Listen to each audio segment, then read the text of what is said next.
बिस्मिल्लाहिर्रहमानिर्रहीम। अस्सलाम वालेकुम। उम्मीद आप ठीक होंगे, खैरियत से होंगे। तैयब लोच आपकी खिदमत में फिर से हाजिर है जी। सबसे अहम डेवलपमेंट हो रही है इस वक्त इस्लामाबाद में, और इस्लामाबाद जो है वो पूरी दुनिया की नज़रें पाकिस्तान के इस दारुल हुकूमत इस्लामाबाद पर जमी हुई हैं, क्योंकि आज यहाँ पर एक बहुत बड़ी बैठक हुई जिसमें इलाके के तमाम शराकतदारों ने मिलकर कुछ फ़ैसले किए हैं, और वो फ़ैसले उनके क्या नताइज आते हैं वो तो वक्त ही बताएगा। लेकिन आज जो है वजारत ख़ारजा, और इवन कि आप देखें आज संडे का दिन था, और इस दिन के बावजूद डिप्लोमेटिकली अगर हम देखें तो एक बड़ा हमें डायनामिक्स नज़र आ रही है इस्लामाबाद की, और ख़ुसूसन सफारत खाने देख लें। और जैसा कि वो कहा भी जा रहा था कि पाकिस्तान और ख़ुसूसन इस्लामाबाद जो है वो अब सेंटर ऑफ पावर बनता जा रहा है। तो इस हवाले से अगर हम देखते हैं तो आज मिस्र के वज़ीर ख़ारजा, सऊदी अरब के वज़ीर ख़ारजा और तुर्किया के वज़ीर ख़ारजा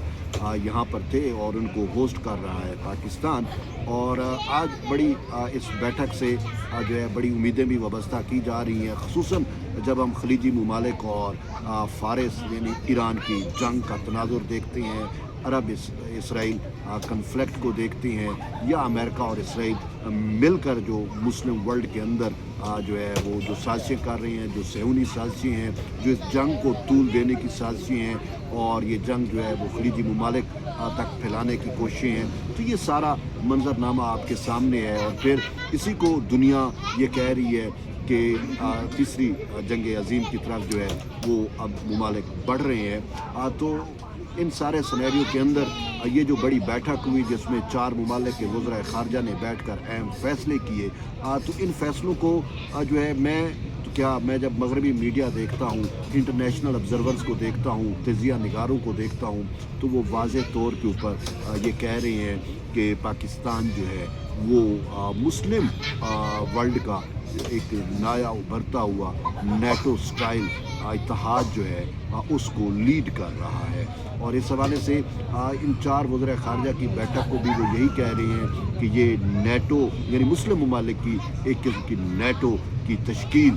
का जो है वो इसको मज़हर कह रही हैं कि हो सकता है ऐसा हो, क्योंकि बात उस वक्त चली जब पाकिस्तान और सऊदी अरब ने डिफेंस पैक्ट किया, तो बाद में हमने देखा कि तुर्किया ने भी उसमें इंटरेस्ट शो की, और ये था कि पाकिस्तान, सऊदी अरेबिया और तुर्किया मिलकर जो है वो पैक्ट मतलब है कि आपस में एग्रीमेंट करेंगे और डिफेंस पैक्ट को साइन करेंगे। लेकिन अब मिस्र की भी इसमें आमद शुरू हो गई, और इससे पहले कि अगर आप सिनेरियो को देखें वो ये था कि पाकिस्तान ने जो है वो अमेरिका और ईरान के दरमियान सालसी की अटैम्प्ट की हैं, और इस हवाले से भी ख़ुद विटकोफ हो, प्रेसिडेंट ट्रंप हो, या जेडी वैंस हो, वो इस बात की तायद कर चुके हैं कि पाकिस्तान अमेरिका और ईरान के दरमियान जो है वो सालसी का किरदार अदा कर रहा है। और पाकिस्तान का ये एक बड़ा किरदार जो है वो जहाँ दुनिया इसको अप्रिशिएट कर रही है, क्योंकि ये जो जंग है ये जंग आम शहरी को, वर्ल्ड वाइड आम शहरी को डिस्टर्ब कर रही है, तेल की वजह से, एनर्जी वसाइल की वजह से, और दुनिया भी यही चाहती है कि एज सुन एज इस जंग का खात्मा हो। और जब पाकिस्तान ने अपना रोल प्ले करना शुरू किया, एज ए मीडिएटर सामने आया कि वो अमन लेके आना चाह रहा है, तो दुनिया उसको अप्रिशिएट कर रही है। लेकिन यहाँ पे जहाँ दुनिया इसको अप्रिशिएट कर रही है, वहाँ पे कुछ ऐसे हमारे दुश्मन ममालिक हैं जिनमें इस हवाले से जो है वो फ्रस्ट्रेशन पाई जाती है। इंडिया की फ्रस्ट्रेशन आपके सामने आई, जयशंकर की जानिब से जो कहा गया कि वो एक पर्सनल अटैक था, एक डिप्लोमेट, एक सफारतकार, एक मुल्क के वज़ीर ख़ारजा से ये तवक्को नहीं है कि वो मीडिएशन करने वाले मुल्क को जो है वो दलाल करार दे। और इसी तरीके से इसराइल ने इन पूरे मामलात को सबोताज करने के लिए तेहरान के अंदर पाकिस्तान के सफारत खाने पर हमला किया, और आपके सामने, और फिर पाकिस्तान ने जो उसको जवाब दिया, पाकिस्तान ने बरमला कहा कि ये कोई कतर नहीं है पाकिस्तान कि आप हमला करके बच जाओगे। उन्होंने कहा कि आइंदा अगर ऐसी कोशिश की तो हम इसराइल को जो है वो जहन्नम बना देंगे, दोज़ख बना देंगे। तो पाकिस्तान की ये जो बयान है इसको भी पूरी दुनिया क्लोजली देख रही है। लेकिन इसके साथ साथ पाकिस्तान का एक और बड़ा अहम किरदार सामने आया, और वो किरदार ये था कि पाकिस्तान ने जो इसराइल की खुफिया लिस्ट है जिसमें उसने ईरानी क़यादत को जो है वो शामिल किया हुआ है, जो उनकी टारगेट लिस्ट पे है, पाकिस्तान की उस तक भी एक्सेस हो जाती है, और फिर पाकिस्तान जो है वो अपना डिप्लोमेटिकली इन्फ्लुएंस इस्तेमाल करके اس میں سے ایرانی وزیر خارجہ جو ہے وہ عباس اراغچی، ان کا نام نکلواتے ہیں، اور اس کے ساتھ ساتھ ایرانی پارلیمنٹ کے جو اسپیکر ہیں ان کا نام نکلواتے ہیں، اور کیونکہ یہ دو لوگ جو ہیں وہ پاکستان کی جو میڈیشن ہے اس میں بڑا اہم رول پلے کر رہے ہیں۔ تو یہ سارا منظرنامہ اس جنگ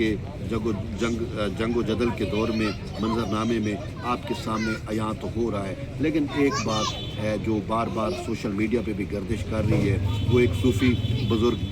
تھے، برکت نام ان کا تھا، ان کے بارے میں ایک چیز، ان کا ایک سٹیٹمنٹ، بلکہ ان کی اپنی زبان سے ادا کیا ہوا ایک سٹیٹمنٹ جو ہے وہ وائرل ہو رہا ہے۔ 30 سال پہلے انہوں نے یہ پیشین گوئی کی تھی کہ ایک وقت آئے گا کہ دنیا پاکستان کی ہاں میں ہاں ملائے گی اور پاکستان کی نہ میں نہ ملائے گی۔ اب جب ہم اس پورے منظر نامے کو دیکھتے ہیں تو یہ بات ہمیں کسی حد تک سچ ثابت ہوتی ہوئی نظر آ رہی ہے کہ دنیا جو ہے اس وقت اس کے لیے محور و مرکز جو ہے وہ پاکستان بن چکا ہے۔ اور کیونکہ جب میں نے ترکیہ کے وزیر خارجہ کی سٹیٹمنٹ سنی کہ اسلام آباد آنے سے پہلے انہوں نے یہ کہا، اگرچہ ہمارا یہ تھا کہ ہم نے استنبول میں میٹنگ کرنی ہے، لیکن انہوں نے کہا کہ پاکستان کے جو قیادت ہے وہ اتنی بیزی ہے اپنی ان ایفرٹس کے اندر کہ ان کے پاس وقت ہی نہیں ہے کہ وہ بیرون ملک ٹریول کر سکیں، تو اس وجہ سے ہمیں پاکستان آنا پڑ رہا ہے۔ اور پھر آپ نے دیکھا کہ ترکیہ کا وزیر خارجہ آئے، مصر کے وزیر خارجہ آئے، سعودی عرب کے وزیر خارجہ آئے، اور ان سب کو ہوسٹ کیا پاکستان نے۔ اور آج جو میسج بھی سامنے آیا اور جو یہ تصاویر سامنے آ رہی ہیں، بہت سارے جو ہمارے دشمن ممالک ہیں ان سے یہ چیزیں ہضم نہیں ہو رہی، تو ایک بات بڑی اہم ہے کہ پاکستان جو ہے وہ اب ہر محاذ پہ سیکیورٹی نیٹ پرووائڈر بن چکا ہے۔ اور سب سے اہم بات یہ کہ پاکستان مسلم ورلڈ کے اندر واحد اقلوتی جوہری پاور رکھنے والا اور عسکری طاقت رکھنے والا ملک ہے۔ تو اسی وجہ سے یہ جو اب سینیریو بن رہا ہے مسلم ورلڈ کے اندر، خصوصاً ایک شیلڈ، ڈیفنس شیلڈ پاکستان جو ہے وہ پرووائڈ کر رہا ہے۔ اور پھر پاکستان کا کردار تو یوں ہے ہی ہے، لیکن یہ جو نیٹو سٹائل کا ایک مسلم الائنس بن رہا ہے، اس کی لیڈ رول جو ہے وہ پاکستان کے پاس ہے۔ تو یہ وہ پاکستان ہے جس کے بارے میں جو ہے وہ ہمارے بزرگ کہہ گئے ہیں، اور آج کہ اس بحرانی کیفیت میں، آج کی اس جنگی کیفیت میں پاکستان کا وہ رول جو ہے سب کے سامنے عیاں ہو چکا ہے، اور مزید بھی یہی نظر آ رہا ہے کہ اب پاکستان کی ہی مرضی سے دنیا کے فیصلے ہوا کریں گے۔ جی